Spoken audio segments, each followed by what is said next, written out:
libala. Maman Mida na obande pa na yo. Tant que femme, yo yaki na libala olukaki libala na te mobali mtalukaki yo. Mais zala maman. Passion ya maman wana. Est-ce que l'obé ko komela yo te? Opesa Vital Kamerhe conseil. Comme ça, pas reconnaître à moi c'est la bapese kimia maman tayo moko maman Mida. Yo uti kupe na bana libanda mobali a reconnaître bango. Kota na bolingo na Kamerhe te, mais tala pe bolingo ya mwasi o ya uta kipe na ndako libala wana. Soka zolela ya solo maman, conseillère ya malamu ezande maman Mida.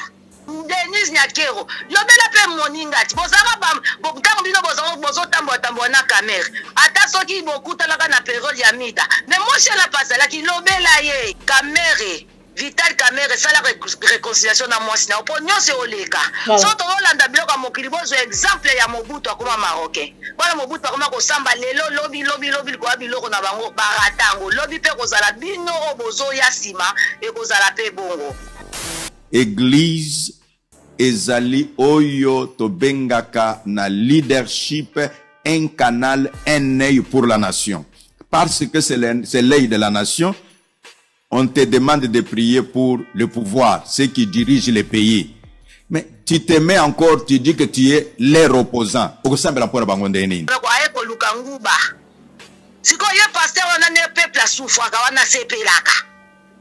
Alors que Christ azali vérité, d'où l'Église doit être dans la vérité. L'Église doit être réellement du côté du peuple.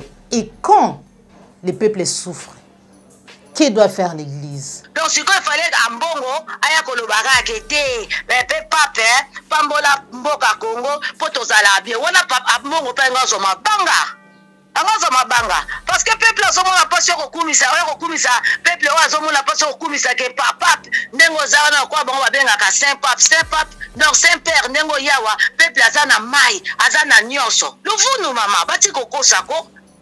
Et puis Nenge Augustin Kabuya, yemoka lobi ke peuple asa libre ya koloba. Siko so peuple asa libre ya ko critiquer surtout poni bamba finga ka siambongo. Eza ba communicateur ya union sacrée, ya IDPS baso finga ka ambongo. Ba finga salini. Ngako to pona ngako mama na CPD, poso ezali ba pasteur na biso réveil, mama ndenga osa la catastrophe. Siko bango baso mona ka oyo ambongo alobi azako azaba bifaza la côté ya pouvoir. Donc ne ba dalo wana ba rola dalo ba ko pesa ba prophétie. Donc, bon, va se faire là. Si on relate dans la personne sur la prophétie pour Namboka, Mboka est un passe, il y a le bagarre pour Félix. Si on bise au peuple, le béla en place. Sur les peuples, ils ont souffert. Ils ont droit à Kolobate. Et puis, il y a le bioté au Kolobango, bien le téléphone. Il y a un téléphone, il va remplacer à Félix pour aïe bisaï. Donc, le téléphone à Félix, c'est comment Jérémie 33 invoque moi. CNG alobaki na biso boye bango lokola balakisa biso kusifu biso pe siko tokolakisa oyo ambongo asali liboso ya monde mobimba biso pe tokosala ngo liboso ya monde mobimba. Je pense que ba combattant tozaki ebele kuna combattant moko congolais disons a kulaki ambongo pimbu na Congo. Je ne sais pas ce qui secrétaire général Augustin Kabuya azali au courant ya makambo oyo. C'est que vraiment c'est grave. Tokoki ko conclure ndenge na yoki mwana mboka Niko Maingela lobi et voici la preuve que le secrétaire général de l'IDPS Augustin Kabuya avait planifié un attentat contre le cardinal Ambongo.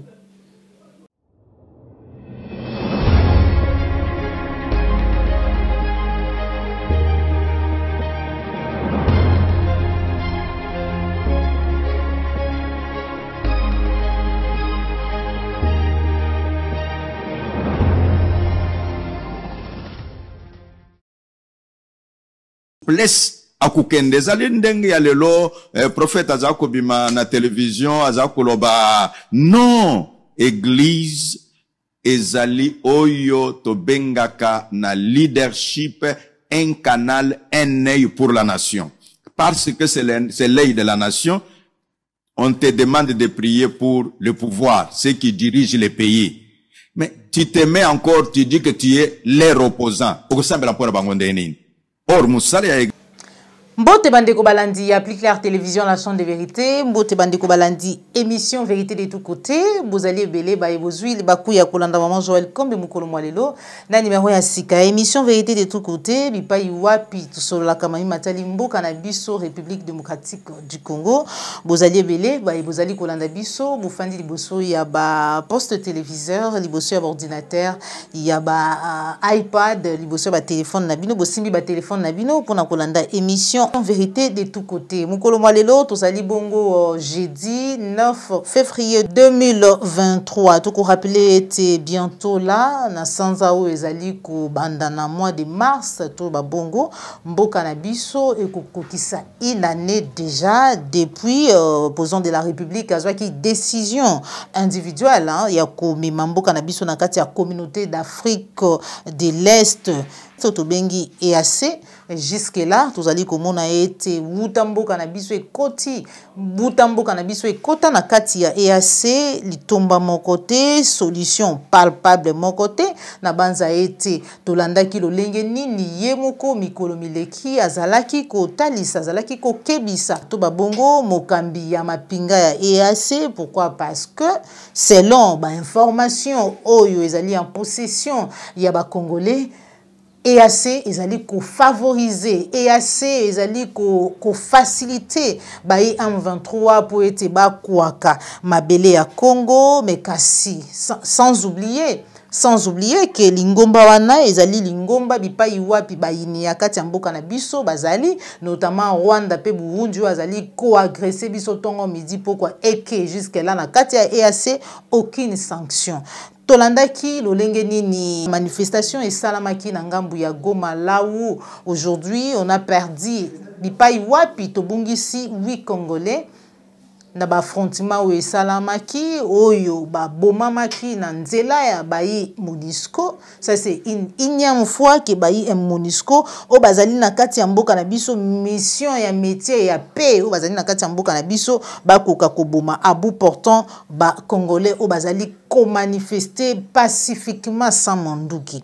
Mais kasi yambo tokota na kati ya deuxième partie ya émission na biso Mukolo Mwalelo bipai wapi tokosololana mama Bijou Pierrette depuis Hollande. Tous en image réaction à évêque Ejiba Yamampia ou yazali ko estimer l'église singélité za la ngambo ya opposition mais kasi un vrai serviteur dédié à koki ko télématé liboso ya batu azwa micro pour être affistiger chef de l'État et sengeli na église ezala bongo côté à peuple. Tolandaye, on se retrouve tout à l'heure. L'église n'a jamais été à l'opposition. Ah, l'église n'a jamais été à l'opposition. Jamais. Ah bon? Tanga Bible. Ba te nyonso ya Bible. Ba konjimoyo na za kolobao. Voilà ndenge ngai na te yakna. Je suis un enseignant de la Bible. Non seulement prédicateur. Bande kuba sezirwana. Yami Balé, je suis enseignant de leadership. Face à ça, l'église n'appartient jamais à l'opposition, mais la vérité que l'église est toujours du côté du peuple. Maintenant, parce que l'église est institution du domaine spirituel ou social, tandis que le pouvoir, c'est-à-dire ceux qui gouvernent, ce sont eux qui sont appelés à régenter. Yangwano yoka mukanda ya Romain, Tango, Nani, Paul, Alobi, voilà, tout pouvoir vient de Dieu. C'est parce que, contestateur, bimaka, balobi, non. L'église, et ainsi de suite, il a recadré pour dire, est-ce que tu as déjà vu un prophète aller insulter le roi? Ça n'existe jamais. Est-ce que tu as déjà, même quand il reçoit une prophétie contre le roi, il faut voir avec souplesse akukende zalindenge ya lelo prophète azako bima na télévision azako loba non église ezali oyo tobengaka na leadership un canal un œil pour la nation parce que c'est l'œil de la nation. On te demande de prier pour le pouvoir, ceux qui dirigent les pays. Mais tu te mets encore, tu dis que tu es leur opposant. Or, musala ya église nde yangwana kusambela mpona bakonzi. C'est ainsi, je voulais dire tout haut que ba oyo ba yebisi yo ba yanula kia na micro na yoke o conseil ezali mpo na politique tuna bango que donc toloba ke bino bozali contre mokonzi ya mboka parce que wakize ngai que oh voilà au conseil nyonswana c'est pour le président de la République qui veut dire ngai nazali contre, c'est ça le message. Mais nous nous disons, nous ne sommes pas contre le président. Je l'ai dit tout haut. Moi, je ne suis pas contre le président de la République. J'ai pris pour lui. J'ai pris pour les institutions de la République. Voilà nos principes et nos valeurs. Quand vous voyez, par exemple, les choses ne marchent pas, bien que vous priez pour le chef de l'État et que les choses ne marchent pas, vous ne pouvez pas avoir le courage de lui dire deux choses. Oui. Comme Lambongo l'a fait récemment. Non, pas au micro comme ça. Moi, s'il faut demander l'audience, je demanderai l'audience, j'ai dit Mokonzi.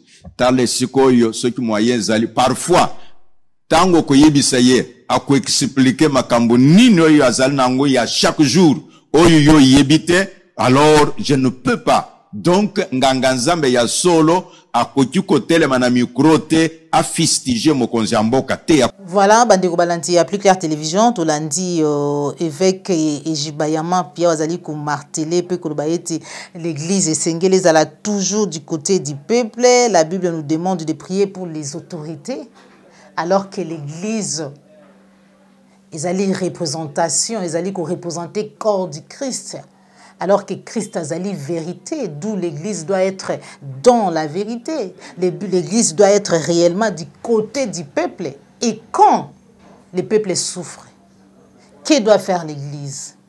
Prier, bien sûr, pour le peuple, mais aussi dire la vérité, ce qui est la vérité. Alors, quelque part, toute autorité vient de Dieu. Mais dans la likamwana tokozwa mama un bijou Pierrette pour etamika kolimbola wana au même moment o nyos zalika ka réaction suite na mai oyo tata cardinal Mbongo alobaki lolenge ni peuple congolais zali peuple wa zali ko souffrir na kati ya nzoto pe ya molimu na ye Cordo pi mafiku JDK pesa biso vidéo ya secrétaire général ya IDPS na kombo Augustin Kabouya en rapport na point de presse où ezalaki bongo salamaki bongo na ngambu ya oyo ezalaki tenu par monseigneur Cholé. On se retrouve tout à l'heure. Félix Tshisekedi n'appartient pas seulement à l'IDPS, Félix Tshisekedi appartient au peuple congolais. Et si un Congolais lève l'option de défendre le président de la République, son Excellence Félix Tshisekedi, il ne viendra pas demander l'autorisation au secrétaire général ou à n'importe quel cadre de l'IDPS. Qu'on cesse de tromper l'opinion qu'à chaque moment, quand le peuple congolais dans son ensemble veut défendre le président de la République, ça doit normalement tomber sur la tête de l'IDPS. Ce n'est pas sérieux de voir les choses de cette manière-là. Est-ce que je me fais bien comprendre? Dans cette ville, les militants bien identifiés d'un parti politique avaient levé l'option d'empêcher Monseigneur Donatien Cholé de tenir un point de presse à la Senko. Ce que les militants de l'IDPS n'ont jamais fait. Je parle des militants de l'SID de Martin Fayou. Monseigneur Donatien Cholé dit à la presse que Cardinal n'est pas contre le président de la République, son Excellence Félix Tshisekedi. De la même manière,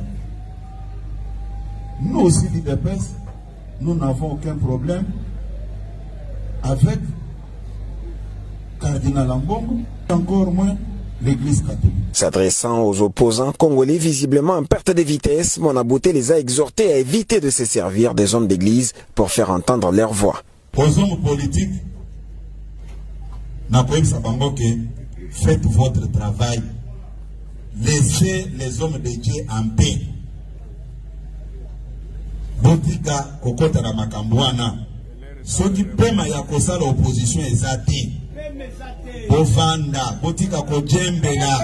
Ce qui est très important pour lui, c'est même ça la raison de ces rassemblements ce jour, battre le rappel des troupes pour la réélection de Félix Tshisekedi et une victoire écrasante pour le parti aux législatives.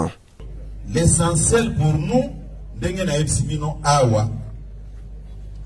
préparer deuxième mandat ya tata mon conseil école. Tokani madame. Puisque les bossons n'abisso nazo mon opposition est côté le matin nazo mon angote. Nani ananda ki oyo lekaki na aéroport tant papa zozonga na Soudan. OK. Tango cortège ekei ekelotika papa na aéroport. Idole ya mbongo pe akendaki.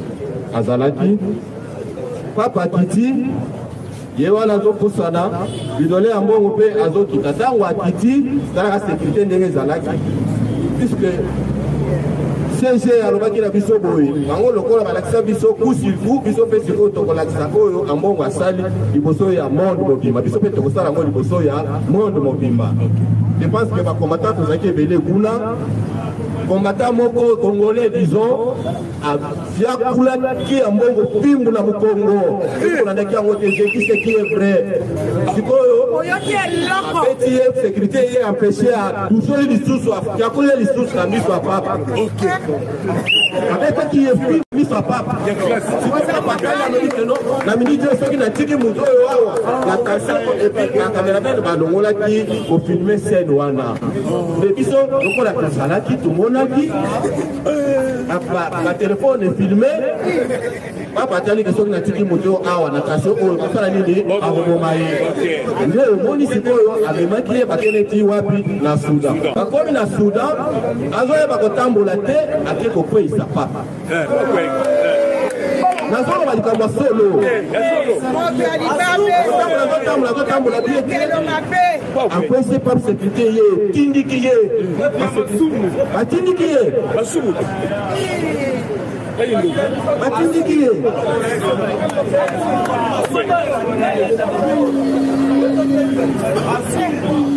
akwese pape na Soudan peuple azopepa pape mbote moto akobanda mbote eza pape ye moko mais ekomaki ambongo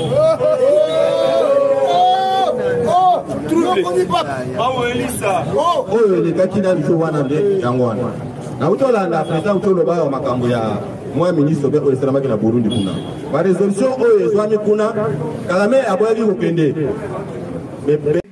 koyokama ye oyo nyonso Augustin Kabuya oyo azali bongo secrétaire général ya IDPS alobi na maye oyo tozali komona tokolanda bientôt oyo ba combattant ya IDPS batelemi na parlement debout bakoloba tokoki ko conclure ndenge na yoki mwana mboka Nico Maingela alobi ete voici la preuve que le secrétaire général de l'IDPS, Augustin Kabuya, avait planifié un attentat contre le cardinal Ambongo.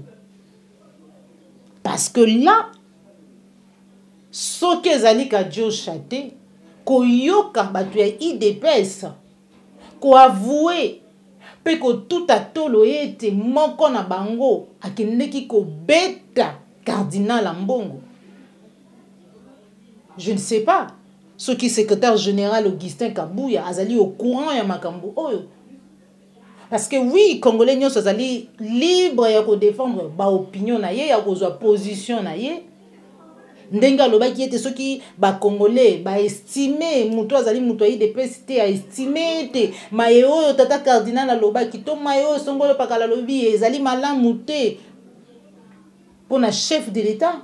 Azali libre ya kopesa makanisi na ye et que maïnion azali koloba ma azali ko engager ba militants ya IDPS te mais au moment où tout comme on a battu batelemi devant le parlement debout ya IDPS ba parlementaire debout ya IDPS batelemi pe ba ko tout à tolo balobi ete moko na bango akendeki ko beta tata cardinal Ambongo na aéroport ce qui fait que pape tango atale obe akotika cardinal Ambongo na Kinshasa te amemaki ye na sud Soudan. C'est que vraiment c'est grave. Ça c'est grave. Je ne sais pas si le secrétaire général de l'IDPS Augustin Kabuya est au courant de ça. A vu cette vidéo. Bande Kubalandi appliqué à télévision, Tolandi na bino évêque Jiba, Tolandi pe longo na bino secrétaire général il y a IDPS Ndememi Biso. Na deuxième partie il y a émission na Biso, émission vérité de tous côtés. Bipa iwa plutôt que réaction, il y a Maman Pierrette depuis Hollande, Ouazali Bongo, patriote combattante et résistante, mais aussi serviteur de Dieu en rapport na Maïwana, sans oublier Totokolobela Penaye, Maïmatali sortie médiatique, il y a ex-femme, il y a Vital Kamere, où vraiment Zali Kosenga, na Congolais, première dame, président de la République, na ba union, où Bazali touché la message naye, bakoka vraiment kosungaye, tous déjà Maman Pierrette Nanzela ya Singa. Allô, bonjour Maman Pierrette. Bonjour Maman Joël. Zamba Pambola yo. Amen. Merci beaucoup Maman Pierrette pour nous répondre na peine na biso mukolo malelo. Boni santé, boni musala. Santé ça va nango nakolo ndeka to ba kolo ya kulamkeza nango abitidite. So to lali to lamuki to kumsi nzambe po to lamuki. Santé za la malamu, santé za la mabe, so nzamba sa PCP matokumisa kae. Po ba obi baza ba kuma ba okumisa ka nzambe na ba kufite lokumu ezonge pai nankolo. Matondo mingi Maman Pierrette, réaction na yo na banza yetu olandaki boye ya pape na kati ya Ingomba Kinshasa. Lolenge nini professeur André Mbata atalisaka ete boye na ye ezalaki une bénédiction pour être président de la République à quoi deuxième mandat. Après boye inaye na sima ya boye inaye ozali kolanda maunion so mazali kolobama na ngambu ya bande kwa IDPS pe batu misusu bazali na bango ba congolais parce que tolandaki Augustin Kabuya o ya talisi ete congolais nyonso zali na droit ya ko réagir na mayo ya moni ete zali malamu te contre le chef de l'état parce que azali kaka moi IDPS ete azali chef d'état ya batu nyonso et que maunion o ezali kolobama ezali ko engager vraiment kaka ba militant ya IDPS te atalisi lolenge nini ba militant ya SID ba kinaka bongo ko empêcher monseigneur Chole à ça la point de presse na ye au même moment to landi pasteur to évêque moko ou azali ko talisa ete église ezalaka na ngambu ya opposition te église ezalaka na côté ya peuple et que komona mosali na nzambe lelo ndenge tozali kolanda ba prophétie ebele ko s'attaquer na président de la république to na bakambi ya mboka ezali malamu te maunion so wana analyse na yo Maman malobomboka yo. Matondo merci Maman Joël nzamba pambola po pesinga peta mona loba po na mboka ngana au congolaise des mêmes pères des mêmes mères et ça la nga pasi Maman Joël po na kotala biso ba congolais ndenge tozo mema mboka na biso liboso na ko répondre na koya ya papa na biso wa Roma tangu nano ayaki te Docteur Mbata alobaki ebele. Professeur Mbata. Professeur Mbata, pardon. Avant loba makambo alobaki wana. Est-ce que kanisaki? To akanisaki te, to yebite. Écoutez na kati ya motema, na Bible c'est l'abondance du cœur que la bouche parle. Donc pour na IDPS, pour na union sacrée, pour ba yebita ki eloko nyonso ekosama na Congo, eza pour na avantage ya IDPS na union sacrée.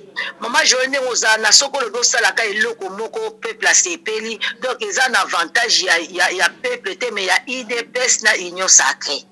Quelqu'un qui papa soka ye ekozala bien ekozala pe po na mandat ya Félix e ko pesa malamu nyonso tu wana kasi biso to ndé ekozela papa ya po ya ko yebisa soki aye po na biso pe tozo souffrir mais aloba ke Félix osala malamu to ndé ekozela. Est-ce que papa nenga zana na nenga avant na Vatican atala ba information te atalaka information ya Congo te atalaka mboka nyonso tout te atalaka ayebi na ye ata papa mbongo soka lobaki te papa alingaki aloba po ye pa lobaki osomona siko bamoni ezalaki o bango bakanisaki ezala na avantage na bango eke na désavantage biso okanisi bato nyonso baliaka bacorruption moto moso opesi ye corruption alie mama mais alie kanyaka na ome akotosa ne makambo na ote po bambongo eza nka bambongo ya république yango moni batebe baolie bon kanyaka abaluki na ye siko tango pape aye esali bango lisusu pasi lekeli bango ke papa lobi o ya landaka be formation o ya ayokaka o ndenge so leka na mboka na biso Congo papa lobaki cardinal Ambongo aye asala ikutu bien mama so ça va passer so réveil nini ya pape c'est lekaki kala de toyoka susu te do actualité c'est si là pour ma pasteur na biso église à réveil ko bango penza bazaba ya kaka umela nzamba pona kiyo mais à cardinal Ambongo nzamba pambola ye po aye alobi ka vérité alobi ke pape omoni pepe koyamba yo monika batondaki na cité de Loya omoni bayaki kuna na baye awa na nini kuna na ndolo baye pe na bakene pe na stade mais peuple ngo ndenge omoni wala ko peuple a souffraka akosi peuple kolie koma pasi akosi peuple ndenge azala mai kutu ya komele koma ya couleur akosi peuple courant kutu ezalaka kutu soki akosi ba émission musubi no bosala ko courant ezati ngala landaka chaîne moko na bengi bangonga bineli totali tozi information te babi banda lobi courant ezate ba chaîne na minene po bango bakumisa ke courant ezate cardinal akosi ye moko Félix Ngazana makambu nyonso tuta ata ye prof Mbata ndenga lobaki na ndenge cardinal lobi nani akosi nani lobi vérité donc ce qu'il fallait Ambongo aya kolobaka kete pe pape pambola mboka Congo poto zala bien wana papa Ambongo pe ngazo mabanga parce que peuple azomona passion kokumisa peuple azomona passion kokumisa ke papa ndengo zawana kwa bango babengaka saint pape donc saint père ndengo yawa peuple azana mai azana nyonso luvunu mama bati kokosa ko. Et puis, ndenge Augustin Kabuya, yemoko lobi ke peuple asa libre ya koloba. Siko so peuple asa libre ya ko critiquer surtout poni bango finga kasi Ambongo. Eza ba communicateur ya union sacrée, ya IDPS, parce que finga ka Ambongo. Ba finga salini. Ngako to pona ngako mama na sepeli, poso eza ba pasteur na biso réveil, mama ndenge oza la catastrophe. Siko bango baso mona ka oyo Ambongo alobi azaba bifaza la côté ya pouvoir. Donc ne ba dalo wana ba rola dalo ba ko pesa ba prophétie. Donc bango ba sepelaka siko rola dalo pesa so ba prophétie pour na mboka eza na pasi ya lobaka pour na Félix siko biso peuple lobela rango place ni kut alobela rango place ni place na lui que prophétie na ye nango lelo nzamba zo ebisanga Félix peuple azo souffrir guerre eza na est kuna bama ba violer bango bazo kata ba tu ba mitu nyoso tu ba o ba osala ba deso zona ba passer so revenir na ya kolobela nani tango yoke évêque Ejiba Yamampia alobi ete église n'a jamais été dans l'opposition un vrai serviteur de Dieu qui côté les maté liboso ya batwazi micro pe a fustigé chef de l'état wana ezali bongo maloba ya évêque Ejiba Yamampia. Mama, yepa yeko sala base na ye. Ayeko komisa komo ne malemba pusa. Na toyebi bango, ngale ba passer revende ba fonctionnaka. Bayaka malembe, na yebi ba passer poto tanga ba komo la bango te. Bazalaka liboso Félix asala mabe, ngobila asala mabe, kingali asala mabe ba pusa pembe ba mela soupe ndakala. Mutu lokola ngobila ba passer ba komo komisa ye. Bongo wana soka yende ko beta jalelo na pe na Félix asala bisoni. Pourquoi bongo ça nous a ba vérité? Siko na opposition na pouvoir peuple azalate Félix azalaki na opposition IDP azalaki na opposition batelemela Kabila ndeni soki eza bongo ye pasteur wana ayeli biso verset wana pona nini batelemela Kabila pona nini papa Tshisekedi batelemela Mobutu bango bazali na opposition donc opposition ezalaka etelemela ba kondite bango batelemela te batelemelaka ozomona eza na ko mama na pasteur wana ko ayeko luka nguba siko ye pasteur wana ne peuple souffraka wana sepelaka abi toute autorité vient de Dieu toute autorité vient de Dieu bibelo bibongo autorité sote euta repa nzambe siko ndeto zo to ke luka msaso mibale siko soki ya le chef DG na to PDG za ya na yo azuyo siko nga pozo ngala musala abina za makangu na ye na koloba soso ka ekango longa alali ngai na koti musala na autorité nzambe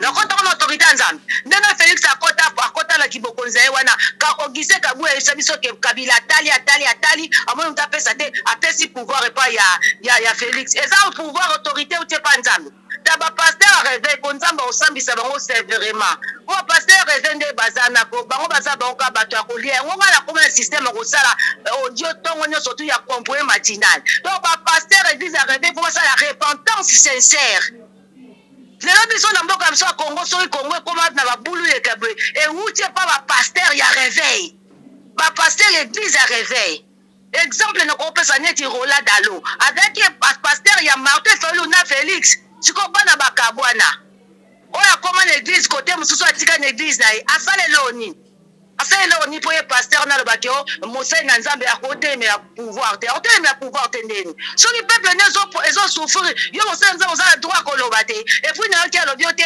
okoloba ngo benga na téléphone ye téléphone ni ba opesa ya Félix pour aye bisaye donc téléphone ya Félix c'est comment Jérémie 33:3 invoque moi ana sonité bacha ba média pourquoi média ezali kutu nini moko ezopesa eza tobenga Android rapide le temps cadre beti boy mbala moko etamboli alobaki ote okobenga ina pembeni yaza azana numéro de téléphone ya Félix so c'est numéro de téléphone ya Félix yepa ngaleka na médiatique ngata ke noko répondre Félix abengi ye aiseto monelo rambongo alobi asali mabete me bongisa yazo ya website so ba n'importe quoi na kati ya ba émission ngayo ba passer réveil ba koma opesa nga pasi na mba koma oza la soni ba na so mo ba leki tika bongo ba leka ay ko luka nkuba na yena alieka nyaka tazuna no enveloppe ya kakite na banza eto landaki pe dernièrement sorti médiatique pe ya Mukuna ou ya telemelaki Olive Lembe c'est vrai que belé ba congolais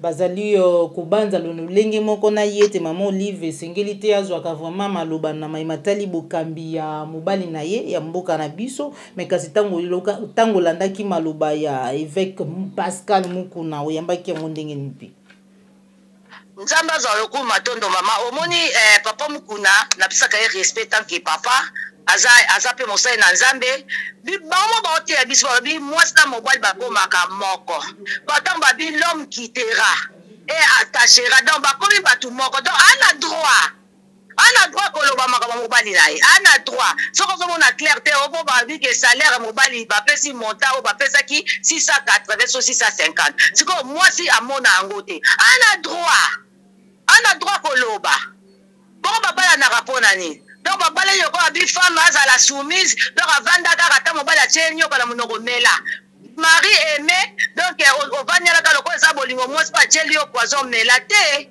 bazana pona o eza malamu bache o peza mabe bakotia so moni couple oyo mwasi a contribuera na mobali te komi couple ya nani na Safira couple ya Soni couple ya Lokuta ba vivra ka na Lokuta ba kufa na Lokuta cimetière na bango etika la référence ya Lokuta azana raison mama Olive papa Mukuna yepe soko tokeka ozomola kalika mango ya balbaka génération msoko ke musu ekoya donc azaki te peka na Kabila azana peka Kabila parce que azana milo kwa Kabila na kati na ye eli kolobani aliambongo Kabila te amelama ya Kabila te est-ce que ça la purge ya Kabila bima tala yeso lobi ya satan yake pananga akutenga ne logo na ete ya mwana alonga inga ete siko papa Mukuna baza ba exemple oyo ke batu ba yebi ke bazaki na Kabila siko soka ye kolobe loko mo eza contre Kabila eza ka lokola amifingi ye moko Nzambe azwa lokumpo na ngai pona kolubakisa na ndenge papa Mukuna lobaki mena moni ba émission saleli ye ba mtu ba fingi ye neza mawanza malimbisa me ye mo conscience ebike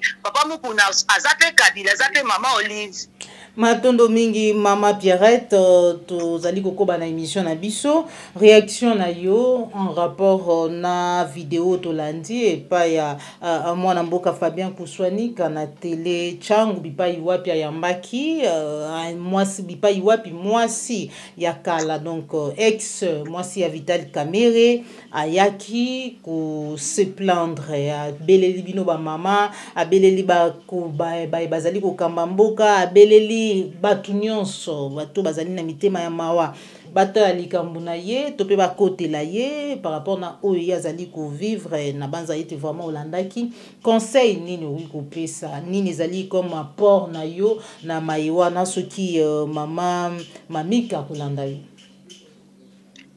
Matondo Mama Joël, tant aux autres na nazoka eloko mozo matanga na motema parce que Bible bakake zemeza ezali pamboli bana bazali bénédiction ko ute pa nzambe moni bana balukaka bangote bana ezali tant papa na mama babalani baboti bana banso babani baboti bana telo wate ko nzambe azama be pona bangote et tant que bat babala na kana ebike balobaka pour le bonheur pour le pire malgré comment on va msuba koma atina suka ba msuba koma atina suka te mais na ka oyo ya mama oyo ya ex femme ya papa Vital Kamere en tout cas eza mawa mingi koyoka ngo tant que mwasi et puis maman mi da place azali koyoka ngo pe tant comme mwasi et oza mabe yango moni ba mama mingi tozozela bino na mois de la femme ezalaka na marche po boya koyebisa biso soki mwasi azalaka mwasi aliputa soki conseil na kopesa pa mama wana lokola ya lobi azaka na posa ya kimia utake pa nzambe kimia bato eza nango vanité de vanité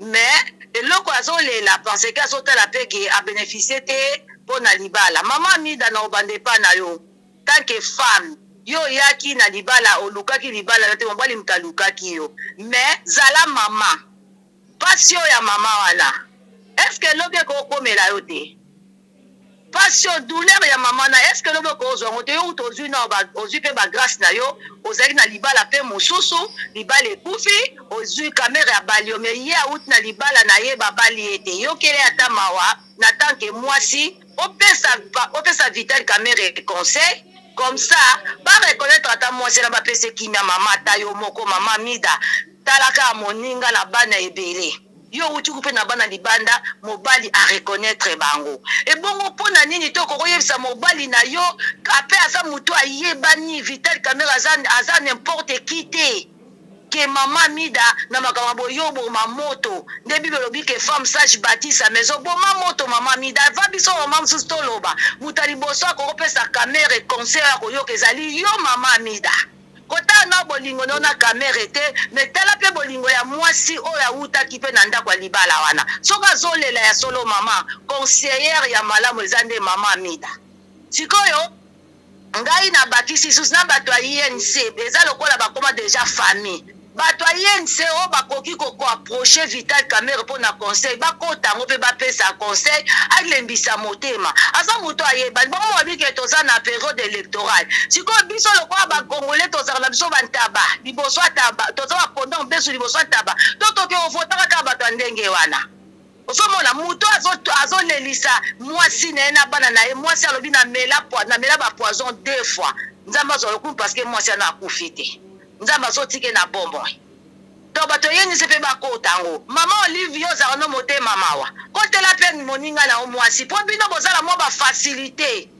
ya kopusa na penza pembeni lobela mama wana mama sengi ba aide na bino mama tangi pe na Denise Nyakero lobela pe moninga ti bozala ba bokutango bino bozo tambo na Kamere ata soki bokutalaka na période ya mida mais moi je la passe la ki lobela ye Denise lobela ye ba mama nyonso tu toyokela mama na mawa to lobela ye parce que mama na lobi naza mwasi aza femme à valeur malgré lobi mingi te mina koloba mama na lobi aza na posa détruire Vital Kamere te aza na posa ya réconciliation yango wana pe thème oyo papa yaki nango abito to sala réconciliation Kamere Vital Kamere sala réconciliation na mwasi na opo nyonso oleka so to olanda biloko mokili bozo exemple ya Mobutu akoma marocain bana Mobutu akoma kosamba lelo lobi ko biloko na bango baratango lobi pe kozala bino obozo ya sima e kozala pe bongo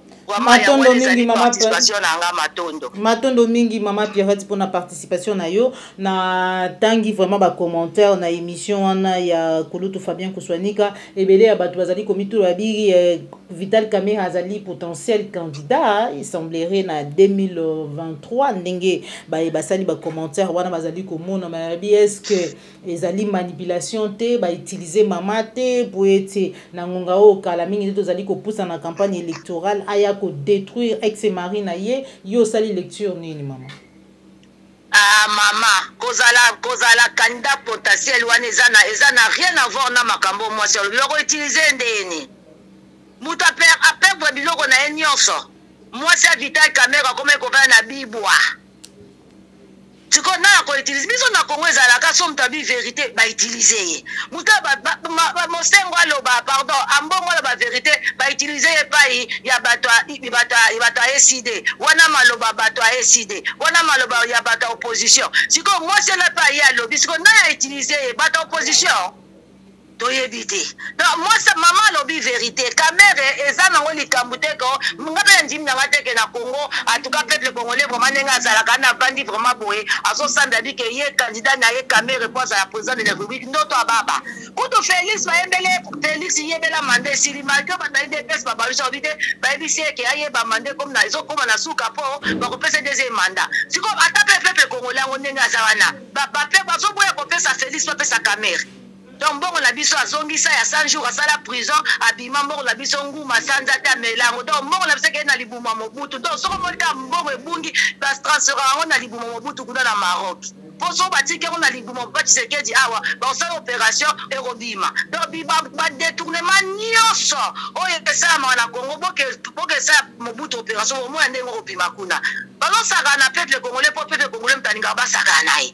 Donc avant d'aller azo kanzala azo lela metanga mona kaka politicien moko bimi ba voter ba klandi ata likoloka ya sang franc peuple congolais aza esaou ateka kaka pouvoir na likola matembele ozomon donc Vital Kamerhe basale lui moi na yo basali comploter que po baloba ke ote ba utiliser moi na a déstabiliser élection na yo Luvuno bon lande motema changer motema aza mama na bana na yo kanisa ne bande tango linga kaye totika ko ba sha ba manipulation na kyo ba manipuler mwasi na ba sali boy yango mwasi yango ka ba manipuler ba makambo na yena Vital Kamerhe bandi lelo matondo mingi mama ndeko mobali asala ka pe na Vital Kamerhe ndenga lobi ndeko nya sala akuna so azaka mwasi motema mabe ndepeta msusu na omba na ndeko ne baloba na te na lobi mbongo azozwa traitement ndeko ne mta opesa ye matondo mingi mama Pierrette pour na opesa biso ngonga kosola na na mokuse message oyo koki ko lancer na ba nyonso bazuli bakuya kolanda yo na nzela ya appliquer télévision ezali message na ngai o na kopesa na peuple congolais a message ya repentance peuple congolais to bongo la mitema Jésus Christ revient bientôt nyonso koleka ba distraction bazo faire distraire biso na ba église na ba bisika nyonso. Et on les kato bon la mité moi biso to sali repentance sincère to luki réconciliation ya solo mboka na biso Congo otomo batatu kuna na est bandeko bazolela bandeko ba okufa massacre ça mebele lokwa mitema la biso ebongwana te mutu la mutu aso kipete est-ce que gouvernement oya biso yanyo so mona ta mukolo moko ta bato assemblée nationale to na assemblée provinciale ba telemi bazoloba baloba la bango te bato union sacré bayaka kaka beton na beton faci na faci beton na beton faci na faci to bongola mitema na biso tokola mitema moko ata mutu osala malamu to ndimaka te mboka ezoke mabe me tozokanisa kaka to vote bato wana tosala repentance sincère surtout bapaster babebisi mitema bana nzambe bapaster lokoso bana nzambe lokoso bapaster miyibi bana nzambe miyibi mboka ebonga nderni repentez-vous car le royaume de Dieu est proche. Ntangu ifweni. Tango ekoki au peuple congolais bongo la motema pomboka na biso etombama. Mboka otombama ndeni ba journaliste miyibi, ba journaliste lokuta. Batabakaniaka mboka ya kelendeni to bongo la mitema la biso yo journaliste osala ka émission ya kanyako ozomona mabe ezali me ozolo ba malamu siko peuple wana zoyoka yo azoka jozo ba vérité. L'air vient. Matondo mingi mama Bijou Pierrette. Bandeko balandi ya Plus Clair Télévision awande to tcheli tono na émission na biso émission vérité de tout côté ya mukolo mwalelo bipai wapi to solo la kamami matali mboka na biso République démocratique du Congo na deuxième partie émission na biso to joaki intervention ya mama Pierrette depuis Hollande wazali bongo mama servante dédiée patriote congolaise wazali ko bunda pona changement ya mboka na biso Maman patriote azali ko bunda pour un changement, libération et mboka na biso République démocratique du Congo. Maman Pierrette pour na maimatali kanyaka. En tout cas wana azalaka sans pardon. Merci pour na pesa biso ngonga ya ko solo na yo mokolo lelo pour na maimatali ba pasteur oyo bazali ko kosa bana na nzambe bazali ko tordre sens ya évangile topé ya vérité. Maman Pierrette alimbisaka te matondo mingi na yo tukutani bongo bala sima pour na ba nyonso bozwa ki libaku ya kolanda biso mokolo lelo na kati ya la chambre de vérité Clic Clair Télévision. Merci na Joël Gonago chasseur d'image Zoma qui si ma caméra. Merci na Judica, merci na Popo la Yom bébé propre rétablissement na cordon Obi Mafuiku. Au revoir.